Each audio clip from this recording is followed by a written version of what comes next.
Tiende pamoja nditi maumo, tiende pamoja nditi maumo, tiende pamoja nditi maumo, tiende pamoja nditi maumo. Hi guys, this is Lila Matams, also known as Galopa Z. Thank you for tuning into my YouTube channel, and today I have someone very, very special. She's so special to me, guys. She will tell you a lot of things that you would want to know about herself and why she regrets leaving Africa. So my guest today is Nola Vout, a loyal subscriber, guys. You always see Nola commenting on my videos. She's always supporting my channel, and we are in the same neighborhood, isn't it? We are. Yeah. Lily lives around the corner from me. Yeah. And I'm Nola from Chingola in Zambia. I'm just a woman from Zambia. Yay! Zambia. Yay! Zambia. She's just a girl from Zambia. Zambia. Zambia. That's how it goes. Yeah, exactly. And the good part as well about me and Nola is that we were both born in Chingola. So we are sisters, guys. We are Chingola sisters. We are Chingola sisters. So Nola just wants to share with us, her experiences of growing up in Zambia and just a little history about herself and how her family lived in South Africa first. Yes. And then moved to Zambia, where Nola was born. So Nola, tell us about yourself. Right. Well, I'm knocking on a bit, but I'm not telling you how old I am. My mother and father were born in the UK. Okay. My father, when he was a young boy, decided, and he said to his geography teacher one day I am going to Africa. Wow. He had no money. He was an orphan, as I say. And he did. In 1947, he left on a boat and he went to South Africa. And he went to a place called Johannesburg, a little place outside called Germiston, where he worked at Hume Pipe, and my mother followed shortly afterwards. My sister was born in Germiston, and then a couple of years after, he got a better offer of a job on the copper belt in Zambia with NCCM, and he went there as a boilermaker. And it was a couple of years after that I was born. So I was born in Chingola South Hospital. Yeah, I was born in Chingola South Hospital. Stayed there till I was 19. I first came over in 1968 for a holiday because I had never seen my grandparents or my uncle and auntie for all those years. I was 14 before I met my grandparents. So we came over in 1968. And when we landed, all I could think of was, this is Toy Town. Wow. Everything was little. Yes. The houses were little. Because in Zambia, everything is big. Huge. Yeah. And everything was very, very green. Wow. That's all I remember. Oh. And I didn't like it. And my sister stayed because she was going to become a teacher. Okay. So she was going to teacher training near the airport. Oh, wow. And I had the holiday, Yes. and I went back for a further 5 years. And I would probably still be there. But what happened was, I went through all the schools. I first went to Helen Waller, then I went to Chingola Primary, and then I went to the secondary school. Yes. And I wasn't a good student. My head was all over the place. I hated school. I got terrible grades, really. But at the time, I was also doing a typing course Oh. at Kingston's Buildings in Chingola. It was above the bookshop. And I found I was good at it. And the year I left the secondary school, I was asked if I wanted to be school secretary. Oh, okay. So I worked there as school secretary for a year and a half, and I absolutely loved it. It was the best job I ever had. Wow. But unfortunately, I was there in the transitional period from colonialism to black majority rule. So I landed, I was there from till 1973. Okay. But in 1964, Zambia, as you know, became independent. Independent. 1964. So a lot of the whites were leaving. But my father had a contract there till he was 60. Oh, right. And he actually ended up being head of training Oh. at NCCM. Oh, amazing. And as I say, I got this job, and then I found out within a year and a half that I had to sign a contract. And the contract was to send me to any school in Zambia, whether it be in the bush or down in Lusaka or anywhere. And my mother and father wouldn't let me go. Oh. They said, no, you know. So they said, why don't you go back to England? Wow. But you were born in Zambia. I was born in Zambia. But your parents were saying go back to England. But you were not born in No, the UK. But they knew Yeah. that at the end of my father's contract, Yes. which was due up in, I believe it was 1979, Yeah. that he had to come back Okay. because he had a mine house. We didn't have our own property. All right. It was a Okay, mine okay. house. All right. Okay. That's But it was because I was in the transitional period. I was, and I hate to say this, but I was brought up Yeah. proper old colonial. wow. It was segregation. Okay. It was black community, white community. My mother and father were very, very kind to the black community, but I was never allowed to mix. It was be nice, Yes. but you can't go around the house. Oh wow. So when I started at the school, I got a lot of African and Asian friends, and I couldn't understand this. I was about 14 years old at the time, and I thought, why can't Yeah. I? Yeah. Yeah. I'm now in nearly an all-black school, but I'm not allowed to have any friends. Wow. And I thought, this is wrong. This is wrong. And so I must admit, I was a bit sneaky. She'll tell you some secrets. And on my dinner breaks, Yeah. I used to either sneak and go to the Asians, Yeah. who, to be honest, it was a cultural shock in all directions. Yes, yeah, We yeah. were sort of in the middle. Yeah. The Asians were the ones who had all the businesses. Oh yeah. Yeah. In fact, there was one part of Chingola, it was loads and loads of shops all joined together, and it was called Solanke Brothers. Oh, okay. And this Asian family owned it. They've gone now, I think. Yeah. But they had this house, and they had it done like the Taj Mahal. Yeah. And when I went round there and I saw what they had, I couldn't believe it. There was guards on the gates. Wow. They had a cinema room. They had a medical room.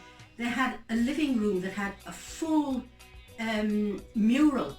So that was like their personal house. Personal house. Wow. Yeah, leather suites, leather settees. Wow. As I say, they had a mural one length of the wall. Yeah. Wow. Must have been a 30-foot mural of the Victoria Falls that somebody had been and painted on the wall Yeah. in oils. Wow. It was fabulous. And then on the other side of the scale, Yeah. I had a few friends. One of them, if you're out there somewhere, Rosemary Banda. Rosemary Banda. Rosemary Banda. Nola Vout is looking for you, Rosemary Banda. Or Rhoda Wandu. Rhoda Wandu as Rhoda well. Wandu. Oh wow. I went round Rosemary Banda's house, Okay. and I got a shock. I felt so sorry because they were living in a very, it was a Chikola township, they called it, which wasn't far from the school. Oh, It was Chikola. Okay. Very, very small house, tin roof.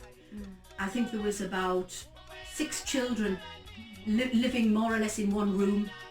But she was so kind, and she would give you anything, and would sit down, have a cup of tea. Can I make you a sandwich? Can I do this? And I thought, you have nothing. Yeah. Yeah. Absolutely Yeah, nothing. Yeah.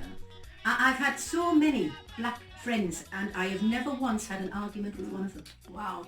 So guys, we have So- a great reputation with Nola, and I believe, you know, like with the African culture, Nola, we've been taught to be content with what we have. Yes. So you might find somebody might be living in a small room, but they are willing to share with somebody else who's homeless. They will say, can you come and stay in our house? So what you're experiencing is just the way we've been brought up as Africans. And the funny thing was, I couldn't get my head round, but I took it all with a pinch of salt. I was sat having a cup of tea, Yeah. and I was talking to a chicken on the settee next to me. And I thought, this is different. but no, I was very, very fortunate that I mixed with a lot of cultures. Yeah, oh, that's good. And it did me good. Yeah. And we had many nice holidays. There is there's a game reserve in Zimbabwe. Yeah. It used to be called Wanky. Oh, They changed the name for good reason. they should. It's now Hwangi. Oh, Wangi. Okay. And what we used to do was, my father used to get 6 weeks off at a time. And we'd get in the car, not a very big car, and we'd all set off on holiday, and we'd stay in Lusaka first off. Oh, okay. Then we'd go to Livingstone. One of the hotels there I can remember was called the Fairmount. Fairmount Hotel. Fairmount Hotel. It is still there. I have checked. And we went there and we saw the cultural craft village and everything there. Yeah. Spoke to the witch doctor, who was a bit daunting. Oh. Had a look around there. And then at the time it was better because there was no border post Okay. between Zimbabwe and Zambia. Zambia. So where now you have to go through customs at one end, cross over the bridge, Yeah. customs the other end, Yes. you could just go back and forth. Oh, really? So I didn't even know that, guys. So yes. basically, you could cross from Zambia to Zimbabwe. Because when you think about it, when I was going on these holidays, I was quite young, and it was pre-1964. Okay. So it was Northern Rhodesia Yeah. and Southern Rhodesia. Yeah. So because they were both the Rhodesias, you could cross. Oh. You could cross over. right. So then we'd... I didn't even know that. Yeah, so we'd go and see the Eastern Cataract on the Zambian side, which is Yes. beautiful. Yeah, yeah. But I must admit, the best falls, the main falls, is on the Zimbabwe side. So Zimbabweans, did you hear that? Zimbabwe has picked the best part of We the fall. always argue with Zimbabweans, like they will say, no, our side is better. So Nola has said the Zimbabwean side of the Zimbabwe Victoria side Falls is better. It's better, but I don't know now what the town is like. It might have been spoilt with the problems. Yeah, yeah. And then we used to go to Livingston Game Park. There was a Yes. small game park there. Oh, Because there's three in Zambia, as you know. You've got Luangwa, you've got Kafui. a few, yeah. We never managed to get to Luangwa or Kafui because my sister was always ill, Oh. and we always had to cancel. Oh, But we travelled all through Zimbabwe, oh, right. Umtali, Oh, okay. Black Mountains, all around there. We did all that, and then we went down to South Africa. And you remember the names of the towns. That's what's really shocking. Kwekwe in Zimbabwe, yes. Like you have a very good memory on But don't ask me what I did yesterday. She has a very good long-term memory, and it's amazing that you are sharing this history with us. So guys, as you can see, Nola has been to Zambia, Zimbabwe and South Africa. South Africa, and she has shared to me personally about her regrets of leaving Zambia. I do miss it. I miss the certain things I miss. Yeah. I can't really say, and I know this sounds ridiculous, but I don't really miss the weather. You don't Too hot. Oh. I do not like hot weather. I like a bit of fog and a bit of snow. I'm weird. Okay. Right? I don't miss the weather. Okay. But what I do miss is the open spaces. Yeah. Yeah. Pleasant people, never had a problem with them. Sunsets, there is nothing in this world like an African sunset. If you've never seen an African sunset, please go. You are missing out. I miss the animals. Oh, wow. Even though once we were in Wanky, I said stop saying that and say Wanky. And my father liked photography, Okay. and he pulled up and there's big signs all over. Yes. Do not get out of your car. Yeah. Wild animals. So my father gets out of the car. And he's taking this film Yeah. of these elephants in Wanky. And the herd is all going away, Yeah. apart from this one male bull elephant. Wow. And it heard the whirring of the camera, and it turned round, and it started running towards the car. And we were only kids then, and Mum was shouting, "Stan, get back in the car!"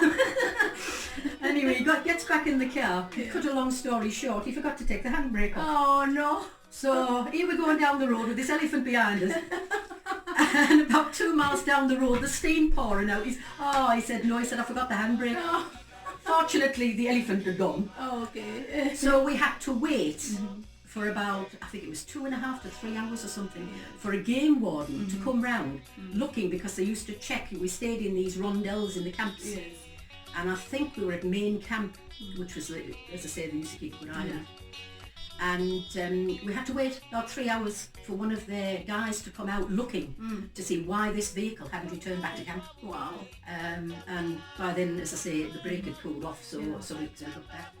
But yes, I've lived the life. Yeah. And as I say, South Africa, beautiful place. Beautiful. Beautiful place. But it's more like, South Africa to me isn't the true Africa. It isn't. Is that how It's you more, feel? yeah, it's more like here. Very, very pretty countryside. Yes. You start off in Johannesburg, and there's a lot of baobab trees. In case you don't know what a baobab tree is, it's like a tree that's been planted upside down, and the roots are up at the top. And you cross from Zambia to Zimbabwe, and you get a lot of these trees. Yeah. And you go from there, you go through what's called the Orange Free State and the Karoo, and it is mad, mad hot and dry and desert-like. Okay. And then you get to Johannesburg, which is a very busy, bustling place, and apparently the biggest crime place in the world now. Yeah, you have to be careful now. Yeah. But when you go down from there and you follow the coastline down, Yes. and you go via sort of, you start off sort of Durban, Yes. Port Elizabeth, Yeah. Petermaritzburg, I think Yeah. that's a bit further in though. Okay. And you travel down and you come through the garden route Yes. before you get to Cape Town, the Cape Province. Absolutely beautiful. Oh wow. Beaches are white, the sea is blue, it's not like in England, this is grey. Everything is grey. Everything is grey in England. The weather is grey. Don't get me wrong, I'm not downing England, Yeah. it's been very good to me, I've had a good life here, but I've stayed away too long, Yeah. and I would love to go back. Oh. I have two problems. One, I have a little dog, a beagle, A beautiful one. and he has not had very good health, Yeah. and I wouldn't put him in a kennel. And the other problem is my husband, who I cannot get on an aeroplane, but he would like to do a parachute jump.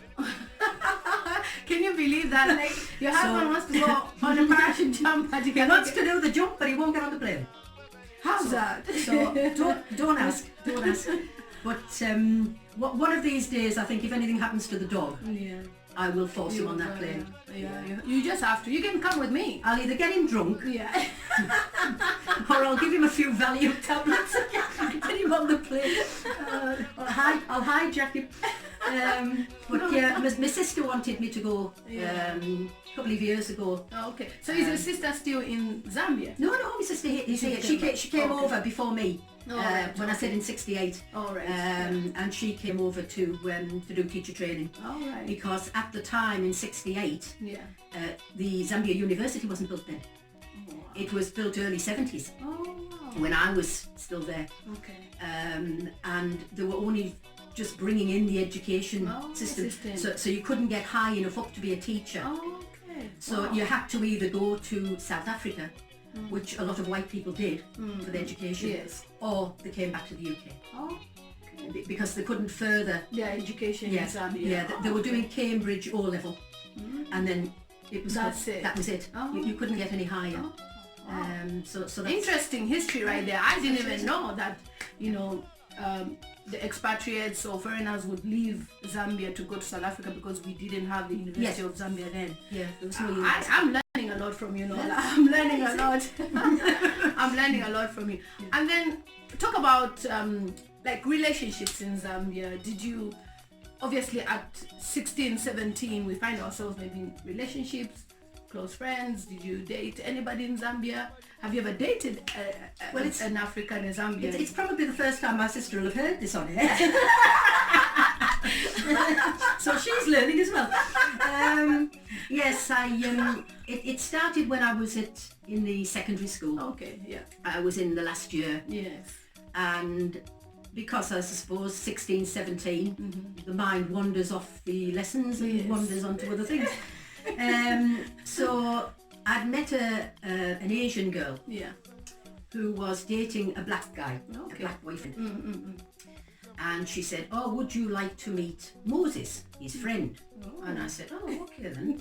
All right." Didn't tell my mother. So what I didn't realise was, which was extremely handy, was that this Moses guy, Moses Nguira they call him if you're out there. Moses Nguira. Yeah. Moses Nguira. Yeah. You've been mentioned. Very, very, very good looking man. Oh. Very good looking. And he was working in Kingston's bookshop. Yes. And as I said, I was doing a typing course above the bookshop. Yes, yeah. And he had a flat above the bookshop, Oh, wow. which was just below the typing area. Okay. 2 floors up, you see. He went the first floor, it was his flat. Yeah. The second floor, I was typing. Typing. So on the way down, Yeah. I used to say to my father,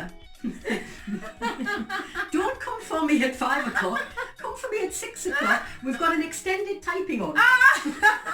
Did go and see him. Oh. But it was pretty short-lived. I think he ended up with somebody else, or somebody lost interest. Oh, okay. And then I took a fancy to a Frenchman. Okay. And my husband's going to neck me for that.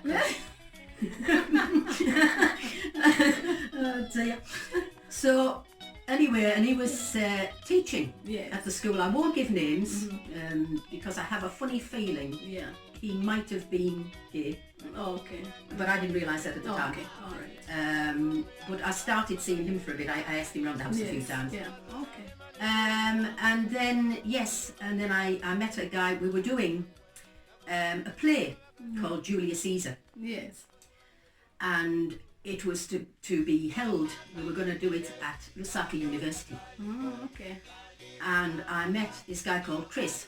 Funny that because my husband's called Chris. I must go for Chris's. Yeah.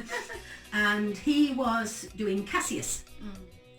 And I thought it was fun. What's Cassius, by the way? Sorry. Cassius was a guy in Julius Caesar. Oh, okay.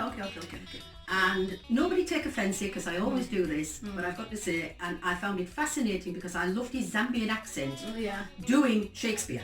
Can you show them your Zambian accent as well? Oh, friends, Romans and countrymen, lend me your ears. Yes. It is not for Caesar this, but for that. Oh. So this is how it goes. And I thought, this is fun. So I always practice accent. So what used to happen was, now I've gone into it, I can't get out. So what used to happen, we used to do the rehearsals in our school hall. And round the back. Yeah. And he came round one day. As I say, we lived on the Copper Belt, and there was a lot of these souvenirs you could buy. They were mainly